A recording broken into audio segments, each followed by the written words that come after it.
Welcome to Founders Future, a podcast powered by Closers.io, where we dive into the journeys of innovative entrepreneurs and explore the road ahead for them and their companies. I'm your host, Ammar, and in each episode, we uncover the stories behind impactful ventures, the challenges faced along the way, and the strategies driving their future growth. Today, we are absolutely thrilled to have David Corbishley, the founder of E3 Coaching and the co-founder of Humanetic. David is a certified life and business coach with a rich background in education, having spent over a decade as a secondary school teacher in East London. His personal journey through mental health challenges led him to develop a holistic coaching approach that integrates physical, mental, and social well-being. Through E3 coaching, he empowers business owners and professionals to unlock their true potential, while Humanetic focuses on equipping young adults with the tools to build confidence, resilience, and purpose.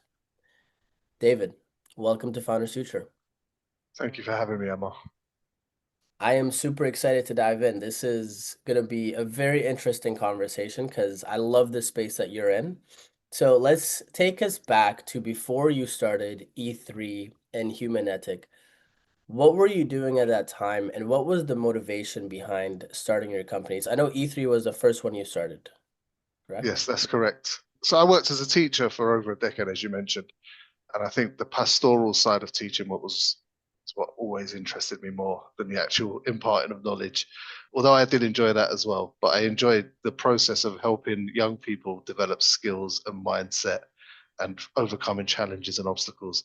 And I actually started coaching before the lockdown. I got qualified as a life coach, but Very cool. during the lockdown is when I had my breakdown, which I won't go into too much detail, but it was quite severe. I was quite isolated from my children, my family, and it was quite tough. And from that, I developed a system. So I started doing circular breathing techniques and meditation and got in touch with my fitness again and rebuilt the relationships around me. And I thought, I've got a system here where I can help other people. Yeah. And I knew a lot of people after the pandemic were struggling, Yeah. and men especially, is suicide's the number one killer of men under 40 in the Western world. So I started working predominantly with men, but maybe with a few women as well, helping them rebuild themselves after some sort of traumatic incident, be it the breakup of a relationship, the loss of a job, burnout. And what I quickly realized was most of my clients owned businesses or were C-suite level individuals. And so I thought, why am I waiting until they get to a crisis to help when I could get to them earlier in the process? So I retrained as a business coach as well. I did a master's in business administration and started working with business owners to help them earlier on the stage. Um, Yeah. Sorry, keep going. so yeah, and then Humanetic was born from my role as a teacher, my involvement. So I was the anti-bullying coordinator at the school I was in, and my Krav Maga instructor at the time, the founder of mixed martial arts Krav Maga in the UK, was chief coordinator for the UFC in Europe at the time as well, Ricky Mineta. I knew he had an anti-bullying campaign, so I spoke to him and I was like, "Do you want to come in and talk to the kids about it? We'll do a whole thing." He said, "I've got this new project called Humanetic. I'd like you to get involved." And then saw what he was doing and jumped on board. So I love yeah, that. that's how those two journeys happened, Okay, coincided. very cool. So the Krav Maga instructor is the other co-founder for Humanetic. Yeah, so we've got then there's a third co-founder who works in the city of London in the finance Got sector it. at the moment. Got it. I really admire your bravery to share the challenges that you went through during the pandemic before you started your company and realize that, hey, a lot of other people are going through that as well. Because especially, this is probably why suicide is the number one, unfortunately, for men under 40. I actually didn't know that until you said this, is because it's hard. We tend to not share these things. We tend to not speak about them, and let alone speak about them recorded on something that's going to go online. You know what I mean? No, So, definitely. how did you find the strength to be able to do that? And I guess help the listeners understand after that question, what do you focus on right now with E3 coaching? Like, who's your ICP, that kind of stuff? I guess the strength comes from having the pain, right? And feeling the pain and knowing the potential outcomes of that pain for other people. And if Yeah, I can say something and one person resonates with it and does something about it, then that's a good job for me. yeah, In terms of E3 coaching, I would say the ICP, there's not really an ICP and it's morphed a bit and changed. So I would say I currently have about a 50-50 split between male and female clients. We do Okay. a lot of the work around the well-being. So bless you, we use a system called, we use 4 areas that we focus on. So we focus on people's being, their energy, their relationships, and their impact. Or Sorry, in other words, being, energy. being, relationships, and impact. So your power, your passion, your purpose, and your productivity. And I Mm, actually read a book by I think it's Gary Linehan called Get Shit Done recently, and he had the same system. So either we're both geniuses or he plagiarized me. No, he didn't do that. I'm not saying that officially, but it allows people then, especially men, it works really well with because it allows them to talk about what they're doing and it gives you a quantifiable sort of set of data. And men, in mm, my experience, like putting numbers on things. I yeah. know I've got friends who could tell you the stats for the left back who played for Everton Football Club in the 1973 FA Cup Yeah. final. And we like to do that. So when you give men that framework to open up that discussion, it's a really powerful thing because you work out where we are. I get people to score themselves out of 10 for each one, and then we focus on changing one thing at a time. And I'll Got do that with CEOs, and we've introduced that to Humane. One of the first things I did at Humane was bring that into the sessions because it just allows you, A, to measure the impact you're having as a coach or an instructor, but also it gives people that opportunity to reflect for themselves and really narrow in on where they want to be, where they are now, where they want to go. So yeah, the ICP, I've got clients who own security firms. I've got a client who owns a nanny agency. I've got a client who owns a law firm. So there's not really an ICP in that sense, which makes marketing sometimes a little bit Yeah. kind of sort of into the many. But again, I think if you're speaking value and you're speaking truth, people respond to it and react to it. And I'm finding Sure. that tends to happen. But it's mainly business owners and CEOs, it sounds like. Yes, yeah, so maybe not CEOs, but C-suite. So you might have, I've got Got a it. couple of chief operational officers or CFOs in there as well. Yeah, like But that. sort of elite level business owners or professionals. I work because the coaching methodology I use is CPD certified, and in the UK, doctors, lawyers, dentists, accountants, they all need to get a certain number of CPD hours each week. They can then contribute towards their professional development by using the coaching methodology. Very interesting. That's is very cool. So they're hitting two birds with one stone at that point. Exactly, yeah.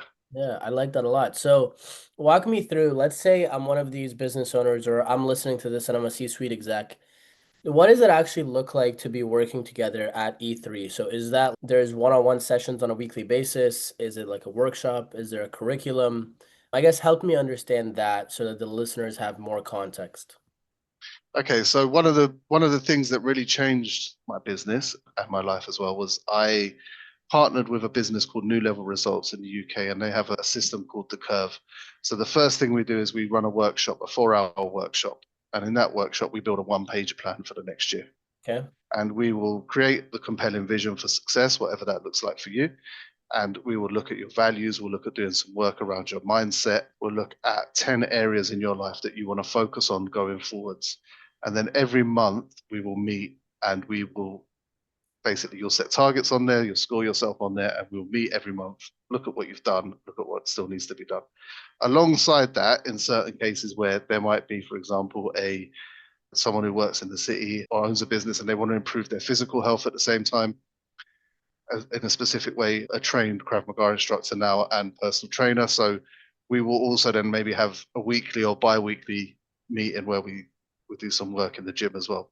Very much depending on need. I've had clients where I've done weekly sessions with them when they really needed me, and then we scale it back. It's like scaffolding, right? You build a building, and as the building gets stronger, you take away the scaffolding bit by bit. Yeah, yeah. Um, and that's how it works. We work over 12 months, typically 12 sessions, but sometimes more when the need is Got it. more. Um, Depending on it. And all of this is one-on-one with you. it's one-on-one with me at the moment. Yeah, I've Okay. started working with franchises where we do some group coaching with the franchisees. So the franchisor will create a plan with me, and then we'll create an individual one for each franchise.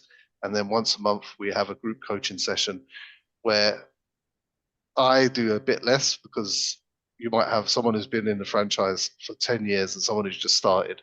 The person who just started will say, "This is the challenge I'm having." And the person who's been there for 10 years will say, "I had exactly the same problem. This is Yeah. what I did." And then I'm just facilitating, and at the end they're all like, "Oh, that was amazing," and I say, "That was because I'm good at what I do." But actually, it's about often when you buy a franchise, people are new business owners. They don't know what to expect. And what is missing is a sense of community. A lot of the time, for business owners in general, it's quite lonely a lot of the time. Yeah. So you give them that support, you give them that community, but it also protects the franchisor. So they've got time then to start finding new franchisees and building the business. They're not I like spending all their time fighting those fires with people that might potentially damage their brand as well. Yeah, that's a great point. It is a very lonely road, and that's why having somebody who also has an element of the community, but then also an element of mental health involved, because I think a lot of entrepreneurs neglect that, unfortunately, to their detriment, and then it stunts their professional development because they could go further if they focused on themselves, because you're the only person that you're gonna care that you're gonna take with you everywhere you go. So, Exactly. No, important to 100%. take care of yourself. Yeah, so when we do the plan, the one-page plan, we choose 10 areas, and I always make sure you might have 8 of those areas to do with your business, like your performance as a leader, marketing, whatever it is that you do in your business.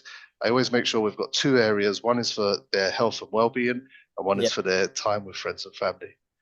I like Because that. if you burn out, if you own a business and you burn out, the business goes under, Yeah, especially yeah. in the early days. So for me, that's a crucial element of the business is making sure they take time to reflect and improve, not just professionally, but also personally. I like that. Help me understand. So that's E3 coaching.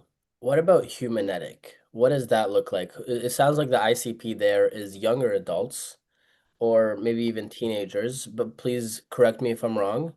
And then what are the different offers and services over there? So it's really interesting with Humanetic because we started off working with secondary, high school age children, secondary Okay. school kids, and we started off working with kids who had behavioral issues or a determined mental health issue. Mm, We then expanded to run sessions in primary school before they moved to secondary school because the transition, people, there's a lot of time lost and a lot of learning lost because of the stress associated with going into a new school and being surrounded by new people. So we wanted to be that point of continuity. And then we expanded to start training sixth formers who go to the school, who are sort of college level, not not university level for us, but between. And we train those as they come and help in the sessions, and then they train as coaches so that when they go on to university, they have the option to run sessions. And cool. what that also does is build those connections so the kids in the sessions have got something to aspire to. Yeah. What we found quickly was that when we had 16 kids who were all bad kids, as it were, they would look around and be like, this is a naughty kids club. And they would just get worse and worse and worse. And they would just play off each other. So then we started saying, we're going to get 4 kids who have got a behavior issue, that's fine. 4 who have got a mental health issue. 4 who are going under the radar, Mm, maybe lack confidence, maybe yeah. just need a bit of a push. And then 4 high achievers who are at risk of burnout. Mm, So 4 kids who are pushing themselves really hard, doing yeah. really well in school, are at risk of just crashing and burning. And now what we've got is we've got a real mix of people from different backgrounds facing different challenges. And there's no one looking around the room pigeonholing themselves and saying, all right, this is my label. And also where the kids are maybe less academically successful, they've got other kids who are doing better who I'm in the same branch as them. I can do just as well as them. Yeah. And then what's happened interestingly from that is we've done some work with the NHS, which I'll talk about, but adults have started saying, oh, this would be really good for us as well. So we go in, we do self-defense, mindfulness, meditation, and mindset coaching, and we mix it up. So we're launching in the next month with a group of homeless people in assisted Wow. living, NHS, maybe the police force as well. We're talking about jobs where people are in high pressure, high stress. Yeah, so I see Humanetic as being unlimited in its potential. Wow. Um, we also run a knife defense workshop. So obviously, knife crime is quite a big issue in the UK at the moment. Yeah. So we do a workshop. It's an hour and a half, and the first half hour is around the mindset of carrying weapons as a young Yeah. person. So avoid it altogether. Second part is self-defense. If someone pulls a knife, what to do to give yourself a chance of getting away. And Yeah. the third part, we have a team of NHS volunteers called Your Stance who come in and they do critical wound first aid training. So what to do if someone gets stabbed or cut, Yeah. and how to save their lives. So we go through those 3 stages. And we've just piloted it. We just finished a couple of pilot sessions and we're looking to roll it out en masse in the near future. Amazing. How does a business like this actually generate revenue? Is it from the government?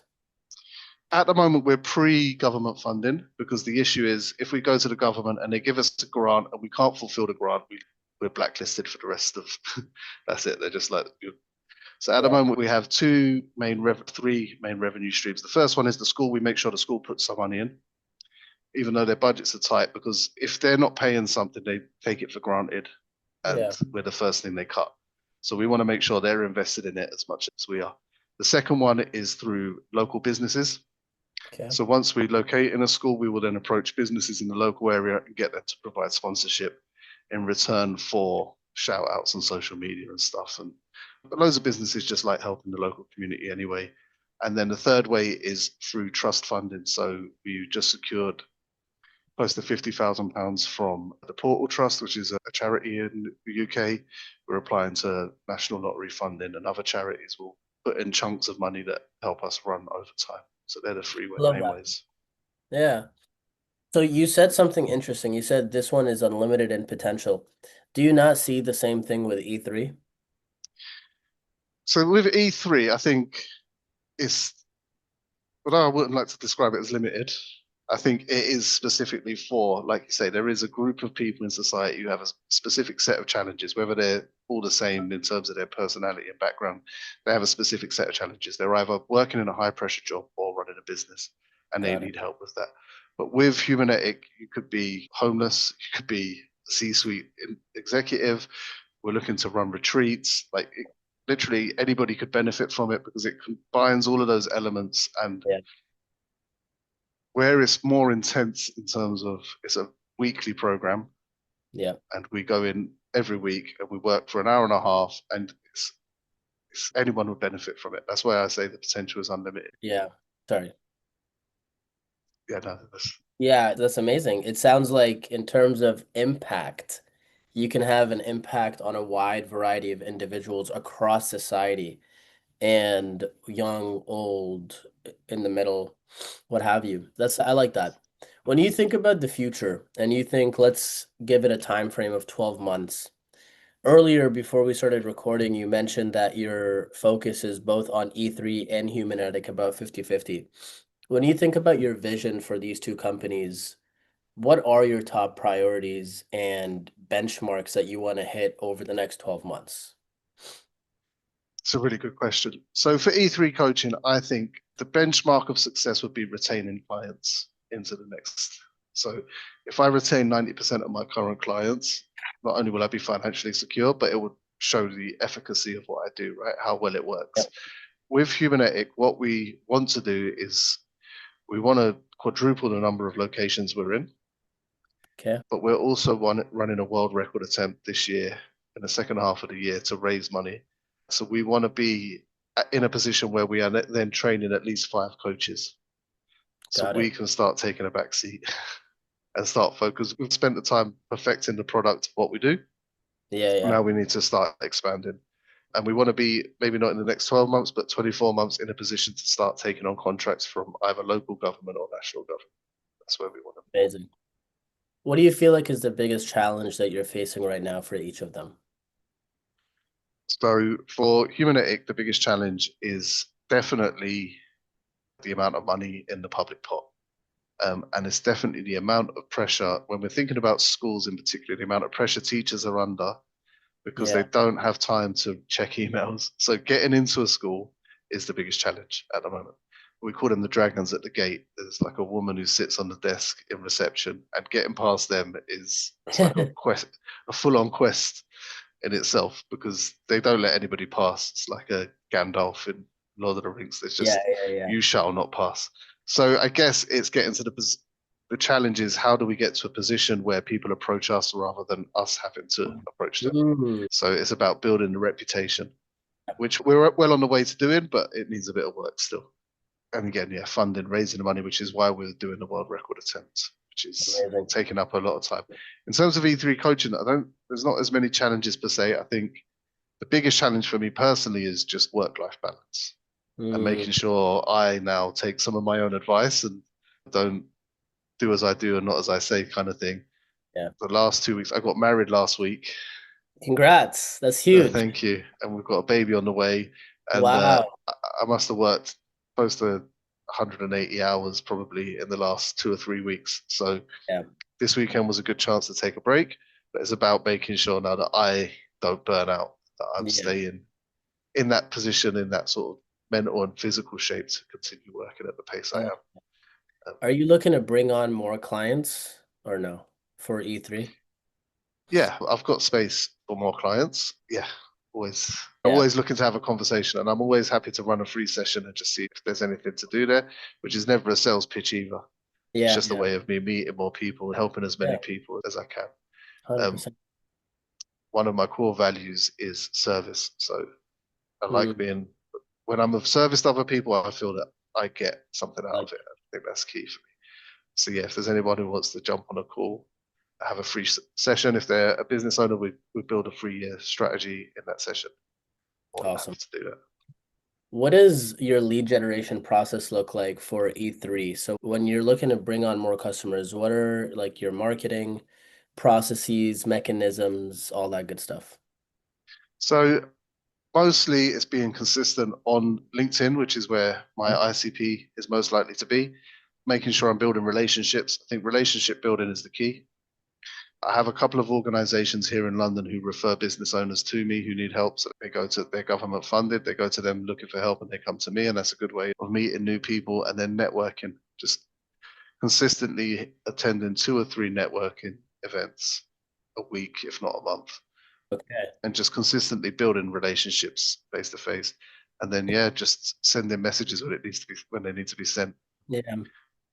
I'm luckily in a position now where a lot of my clients come from direct referrals. Word of mouth is now become, and it takes a while to get there, obviously, but now most of my clients, I would say new clients, come from people I've Okay. worked with or people I have worked with who referred me on. What have you found to be the most effective lead source for you? Networking, definitely. Got it. Do Yeah. you find that those are consistent, or do you find, because the reason that I ask is I've talked to hundreds of people on this podcast, and typically whenever they express referrals, networking, word of mouth, those are the best leads by far because they have the highest intent. They're the warmest, they know you the most, typically speaking. But it's always not the most consistent and from a business perspective because it's hard to pull a lever and bring in more referrals, for example. I'm curious what your experience with that has been and how you've navigated that.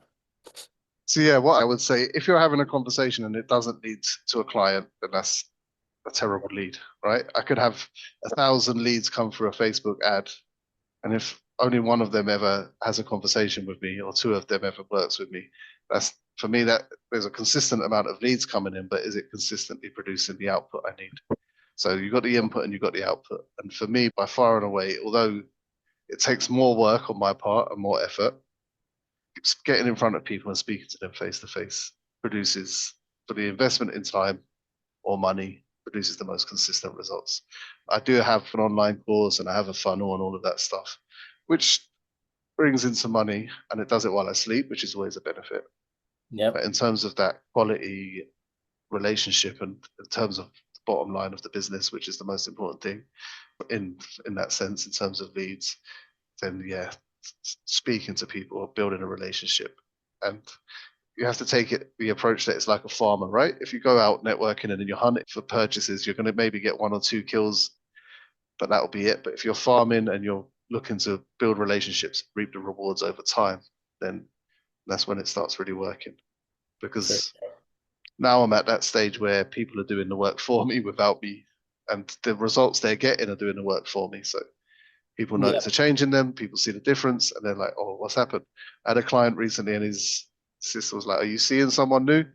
And he was like, "No, I've just started working with this guy." And then she's like, "Oh, can I have his number?" So now that good work I've done with him is what's bringing in the new leads, and then new leads, and it carries on and on. What does your sales process look like? So once somebody does come in as a lead, what are all the steps they go through for them to become a client? So we do a free workshop, free 1 hour session, and that could either be a personal coaching session or it could be a business strategy session.